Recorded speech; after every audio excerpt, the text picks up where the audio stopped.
Hi friends, എല്ലാവരും സുഖമായിട്ടിരിക്കുന്നെന്ന് കരുതുന്നു. ഞാൻ സുഖമായിട്ടിരിക്കുന്നു. അപ്പോൾ ഇന്നത്തെ നമ്മളുടെ റെസിപ്പി ഒരു ചെറിയ റെസിപ്പിയാണ് കൂർക്ക തോരൻ. അപ്പോൾ എനിക്ക് ഏറ്റവും ഇഷ്ടമുള്ള മെഴുക്കുവരട്ടിയും തോരനും ഏതാണെന്ന് ചോദിച്ചാൽ കൂർക്ക കൊണ്ടുള്ള മെഴുക്കുവരട്ടിയും കൂർക്ക കൊണ്ടുള്ള തോരനുമാണ്. അപ്പോൾ ഈ കൂർക്ക നമുക്ക് പെട്ടെന്ന് പൊളി കളഞ്ഞെടുക്കാനായിട്ട്, ഇതിൻ്റെ തൊലി പെട്ടെന്ന് കളയാനായിട്ട് 2-3 മാർഗങ്ങളുണ്ട്. അപ്പം ഞാൻ ഓൾറെഡി കൂർക്ക മെഴുക്കുവരട്ടി പോസ്റ്റ് ചെയ്തിട്ടുണ്ട്. അതിൻ്റെ ലിങ്ക് ഡിസ്ക്രിപ്ഷൻ ബോക്സിൽ കൊടുക്കുന്നതായിരിക്കും, മറക്കാതെ ചെക്ക് ചെയ്യുക. ആ വീഡിയോയിൽ ഞാൻ കൂർക്ക നമുക്ക് ഏതൊക്കെ രീതിയിൽ പെട്ടെന്ന് വൃത്തിയാക്കി എടുക്കാമെന്ന് കാണിച്ചിട്ടുണ്ട്. ഇതിപ്പോൾ ഞാൻ കൂർക്ക ഓൾറെഡി കഴുകി അരിഞ്ഞ് വൃത്തിയാക്കി വെച്ചിരിക്കുകയാണ്. 3-4 പ്രാവശ്യം നല്ലതുപോലെ കഴുകി. ഇതല്പം ഉപ്പിട്ട് വെള്ളത്തിൽ വെക്കുകയാണെങ്കിൽ കറുത്തു പോകാതിരിക്കും, അല്ലെങ്കിൽ ശരിക്കും ഇത് കറുത്തു പോകും. അപ്പോൾ ഇത് ഞാനൊരല്പം ഉപ്പിട്ട് നല്ലതുപോലെ കഴുകി വെള്ളത്തിൽ ഉപ്പിട്ട് അരിഞ്ഞു വെച്ചിരിക്കുകയാണ്. ഇപ്പോൾ ഇതിങ്ങനെ നീളത്തിലാണ് അരിഞ്ഞിരിക്കുന്നത് കേട്ടോ. എനിക്ക് ഇങ്ങനെ അരിയുന്നതാണ് തോരൻ ഇഷ്ടം. അപ്പം ചിലരൊക്കെ മെഴുക്കുവരട്ടിക്കാണ് ഇങ്ങനെ അരിയാറ്. ഞാൻ മെഴുക്കുവരട്ടിക്കും റൗണ്ടിലരിയും, ഇങ്ങനെ അരിയും. പക്ഷെ തോരന് ഞാൻ നീളത്തിൽ അരിയണത്.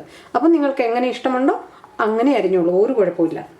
അപ്പം നമുക്കിതിന് ചതയ്ക്കാനായിട്ട് വേണ്ട ഇൻഗ്രീഡിയൻസ്, നമുക്ക് തോരന് വേണ്ടി ചതയ്ക്കാനായിട്ട് ഞാനിവിടെ എടുത്തിരിക്കുന്നു ഒരു 2 പിടി തേങ്ങ, ഒരു 2-3 ചെറിയ ചുമന്നുള്ളി, ഒരു 2-3 പീസ് വെളുത്തുള്ളി, ഒരു 7-8 പീസ് കാന്താരി, കാന്താരിക്ക് പകരം പച്ചമുളക് യൂസ് ചെയ്യാം, ഒരു 1-2 പച്ചമുളക് യൂസ് ചെയ്യാം, ഒരല്പം കറിവേപ്പില, ഒരു ടീസ്പൂൺ നല്ല ജീരകം, ഒരു 1/2 ടീസ്പൂൺ മഞ്ഞൾ, കളറിന് വേണ്ടി ഒരു 1/2 ടീസ്പൂൺ റെഡ് ചില്ലി. അത് ഈ കശ്മീരി ചില്ലിയാണ്, എരിയില്ല, ഒരു 1/2 ടീസ്പൂൺ. അതിൻ്റെ കാര്യം നമ്മൾ ഒരല്പം കാന്താരിയെ ചേർക്കുന്നുള്ളൂ എരിവിന് വേണ്ടി.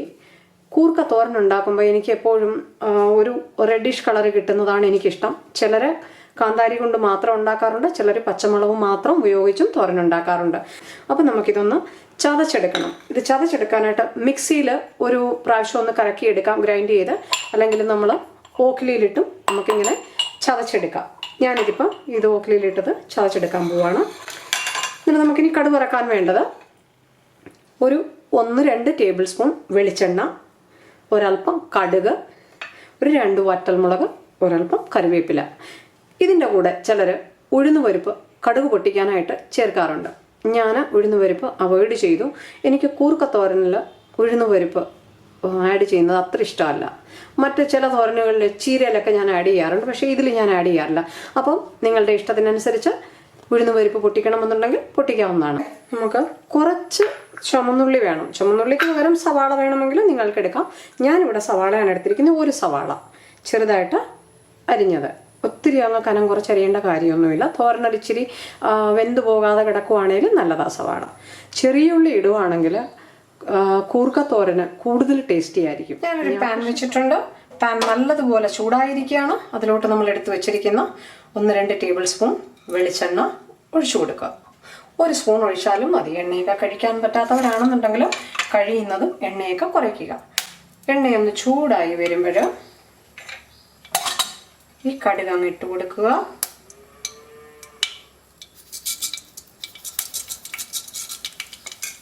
വറ്റൽമുളക് ഇട്ട് കൊടുക്കാം. ഈ കറിവേപ്പില ഇട്ട് കൊടുക്കാം. ഫ്ലെയിം കുറച്ച് വെക്കുക.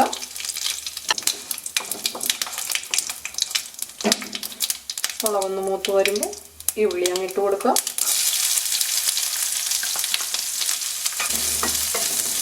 ഒന്ന് സോട്ടേ ചെയ്യുക.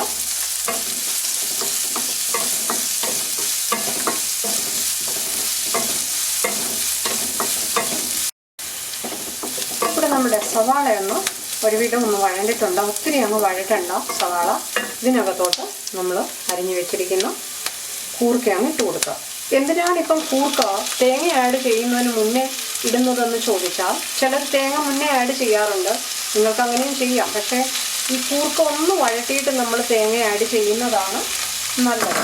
പക്ഷേ ഒരു കാര്യം പറയാനുണ്ട്, മാക്സിമം ഞാൻ കണ്ടിട്ടുള്ള ചിലരൊക്കെ കൂർക്ക കുക്കറിൽ ഒരു വിസിലടുപ്പിച്ച് ഒന്ന് വേവിച്ചെടുക്കാറുണ്ട്.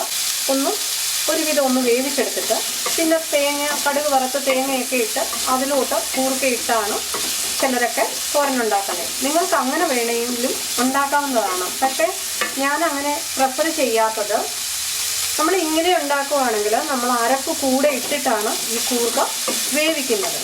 അപ്പം ആ തേങ്ങയുടെ ജീരകത്തിൻ്റെ അരപ്പും കളറും ഒക്കെ അതിൽ നല്ലതുപോലെ പിടിക്കാനുള്ള ഒരു സമയം അതിൻ്റെ കൂടെ കിടന്ന് വേകുമ്പോൾ കിട്ടും. ഇപ്പം നമ്മളുടെ ഈ കൂർക്ക ഇതിലെ വെള്ളമെല്ലാം ഒന്ന് പറ്റിയൊന്ന് ഫ്രൈ ആയി വന്നിട്ടുണ്ട് ഒരു ശകലം. ഞാനൊരു 4-5 മിനിറ്റ് ഇങ്ങനെ ഓപ്പണായിട്ടൊന്ന് ഫ്രൈ ചെയ്തു. കൂർക്ക ഇട്ട് കഴിഞ്ഞിട്ട് മീഡിയം ഫ്ലെയിമിൽ വെക്കുക, അല്ലെങ്കിൽ അതിലുള്ള വെള്ളം കാരണം ഇത് പെട്ടെന്നൊന്നും വരണ്ടി കിട്ടത്തില്ല. അപ്പോൾ ഇതിനകത്തോട്ട് നമ്മൾക്ക് ആവശ്യത്തിനുള്ള ഉപ്പ് ചേർക്കുക. ഉപ്പ് കൂടിപ്പോകരുത്, കുറച്ച് ഉപ്പ്. തോരനൊക്കെ ഉപ്പ് കൂടിപ്പോയി കഴിഞ്ഞാൽ കൊള്ളത്തില്ല. നമ്മൾ ഈ ചതച്ച് വെച്ചിരിക്കുന്ന തേങ്ങ ഇട്ട് കൊടുക്കാം. നല്ല ബ്യൂട്ടിഫുൾ കളറല്ലേ ആ റെഡ് ചില്ലി ചേർത്തത് കൊണ്ട്. കാന്താരിയുടെ എരിവുമായി റെഡ് ചില്ലിയുടെ കളറുമായി. ഇനി ഇതൊന്ന് മിക്സ് ചെയ്യുക. നല്ല കളറും നല്ല ടെക്സ്ചറാണ് കാണാൻ ഇതിലൊക്കെ തോരന്. അതിനാണ് ഞാൻ ചുവന്ന മുളക് അല്പം ചേർക്കുന്നത്. മഞ്ഞൾ മാത്രം ചേർക്കുമ്പോൾ ആ ഒരു ടെക്സ്ചർ കിട്ടില്ല. അപ്പോൾ തന്നെ അതൊരു വിധം അടിപൊളി തോരനായിട്ടുണ്ട്. ഇനി ഫ്ലെയിം കൂട്ടി വെക്കാതെ ലോ ടു മീഡിയം ആക്കുക. ഇപ്പം ഈ തേങ്ങ ഇതിൻ്റെ കൂടെ ഒന്ന് വഴണ്ടതിന് ശേഷമേ വേവാൻ ആവശ്യമുള്ള വെള്ളം ചേർക്കാവൂ, അല്ലെങ്കിൽ തേങ്ങയുടെ പച്ചമണമൊന്നും മാറിക്കിട്ടില്ല. ഒരു 2 മിനിറ്റ് ഒന്ന് വഴറ്റുക. കൂർക്കയും നല്ലതുപോലെ ഒന്ന് വഴണ്ട് കിട്ടി. ഇനി ഇതൊന്നിങ്ങനെ പൊത്തി വെക്കുക. ആവശ്യത്തിനുള്ള ഉപ്പൊക്കെ ചേർത്തതിന് ശേഷം ഇത് വേവാൻ ആവശ്യമുള്ള ഒരല്പം വെള്ളം സൈഡിൽ ഒഴിച്ച് കൊടുക്കുക. ഒരു 1/2 കപ്പ് വെള്ളം ഒഴിച്ചാൽ മതി, ഒരുപാട് വെള്ളം ഒഴിക്കരുത്. തോരൻ വെക്കുമ്പോൾ കൂർക്ക പോലുള്ള സാധനങ്ങൾ ഒരുപാട് അങ്ങ് അളിഞ്ഞു പോയി കഴിഞ്ഞാൽ ആ ടേസ്റ്റ് നഷ്ടപ്പെടും. അപ്പോൾ ഒത്തിരി ഓവറായിട്ട് വെള്ളം വെക്കരുത്, എന്നാൽ കരിഞ്ഞു പോകരുത്. ഇതിനി അടച്ചു വെച്ച് ലോ ഫ്ലെയിമിൽ ഈ വെള്ളം കംപ്ലീറ്റ് പറ്റുന്നത് വരെ ഒന്ന് കുക്ക് ചെയ്യുക, അല്ലെങ്കിൽ കൂർക്ക വേവുന്നത് വരെ ഒന്ന് കുക്ക് ചെയ്യുക. ഒരു 8 തൊട്ട് 10 മിനിറ്റ് വരെ സമയം ധാരാളമാകും. അത് കഴിഞ്ഞിട്ട് നമുക്ക് ചെക്ക് ചെയ്യാം. കരിയുന്നു എന്നുണ്ട് തോന്നിക്കഴിഞ്ഞാൽ ഇടയ്ക്ക് ചെക്ക് ചെയ്യാനോ ഒരല്പം വെള്ളം തളിച്ചു കൊടുക്കാനോ മറക്കരുത്. നമ്മുടെ തോരൻ ഇവിടെ റെഡി ആയിട്ടുണ്ടെന്ന് തോന്നുന്നു. വെള്ളമെല്ലാം പറ്റി എല്ലാം. അപ്പോൾ ഇതിനി ഓപ്പണായിട്ട് തന്നെ വേണമെങ്കിൽ ഇട്ടൊന്ന് ചെക്കി കൊടുത്താൽ മതി. നമുക്ക് വെന്തോ എന്നൊന്ന് നോക്കാം. പീസെടുത്ത് വെന്തോ നോക്കിയാൽ മതി.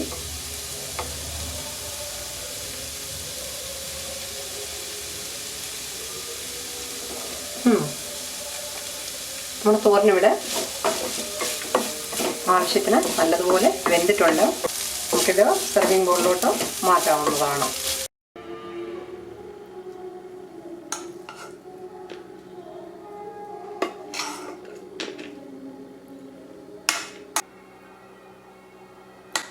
അപ്പം നമ്മളുടെ ടേസ്റ്റി ആയിട്ടുള്ള, നമ്മളുടെ ഈസി പീസി ആയിട്ടുള്ള എല്ലാവരുടെയും ഫേവറേറ്റ് കൂർക്ക തോരൻ റെഡി ആയിട്ടുണ്ട്. ഇങ്ങനെയെല്ലാം ഉണ്ടാക്കുന്നതെന്നുണ്ടെങ്കിൽ ഡെഫിനറ്റ്ലി ട്രൈ ചെയ്ത് നോക്കുക. വളരെ ടേസ്റ്റിയാണ്. അപ്പോൾ എല്ലാവർക്കും നമ്മളുടെ ഇന്നത്തെ ടേസ്റ്റി ആയിട്ടുള്ള ഫേവറേറ്റ് കൂർക്ക തോരൻ ഇഷ്ടമായി എന്ന് കരുതുന്നു. നമ്മൾക്ക് ചോറിൻ്റെ കൂടെ ഏറ്റവും ബെസ്റ്റ് കോമ്പിനേഷനാണ് നമ്മളുടെ കൂർക്ക മെഴുക്കുവരട്ടി, കൂർക്ക തോരനൊക്കെ. സാമ്പാർ, രസം, ചമ്മന്തി എന്താണേലും ഒഴിച്ചുകറിയുടെ കൂടെ ഏറ്റവും ബെസ്റ്റ് കോമ്പിനേഷനാണ് കൂർക്ക തോരൻ. ഇതുവരെ സബ്സ്ക്രൈബ് ചെയ്യാതെയാണ് നിങ്ങൾ എൻ്റെ ചാനൽ വാച്ച് ചെയ്യുന്നതെന്നുണ്ടെങ്കിൽ പ്ലീസ് മറക്കാതെ സബ്സ്ക്രൈബ് ചെയ്യുക. നിങ്ങളുടെ വിലയേറിയ കമൻസുകൾ കമൻസ് ബോക്സിൽ തരാൻ ശ്രമിക്കുക. നിങ്ങളുടെ വ്യൂസ്, സബ്സ്ക്രിപ്ഷൻസ്, അതുപോലെ തന്നെ നിങ്ങളുടെ വിലയേറിയ കമൻസുകൾ, ഇതാണ് എൻ്റെ മുന്നോട്ടുള്ള strength. Hey friends, hope everyone loves today's Kerala special, Kerala style Chinese potato stir fry. Please don't forget to subscribe my channel. Please don't forget to press the bell icon to get the notifications. Thank you. Eat healthy, stay healthy. Thank you.